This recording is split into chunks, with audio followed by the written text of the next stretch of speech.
கருப்பு நம்ம எல்லாரையும் விட்டு போயிட்டாரு. நல்லா இருந்தவரு திடீர்னு நம்ம எல்லாரையும் அழ வச்சுட்டு போயிட்டாரு.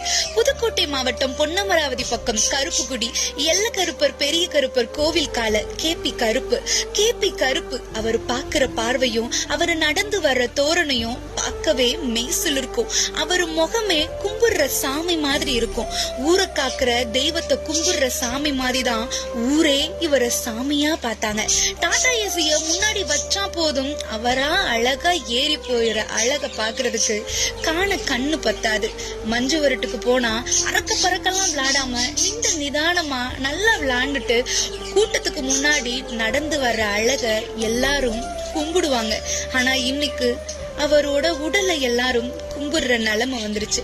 நல்லா இருந்தாரு, திடீர்னு ஒரு வயிறு வீங்கி நம்ம எல்லாரையும் விட்டு போயிட்டாரு. அவ்வளவு ஒன்னும் வயசாகல, 17-18 வயசுதான் இருக்கும்.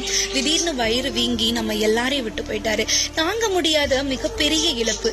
இனி உன் தெய்வ முகத்தையும் உன் அழகையும் நீ மஞ்சு வரட்டுல ஆடுற அழகையும் நீ காட்டின பாசத்தையும் என்னைக்கு நாங்க எல்லாரும் பார்க்க போறோம்? வீரன் நீ மறைந்தாலும் உன் வீரம் என்றும் மறையாது. உன் வீரம் என்றும் நம் வரலாற்றில் பேசப்பட்டு கொண்டே இருக்கும். ஆழ்ந்த இரங்கல் கேபி கருப்பு கோயில் காளைக்கு.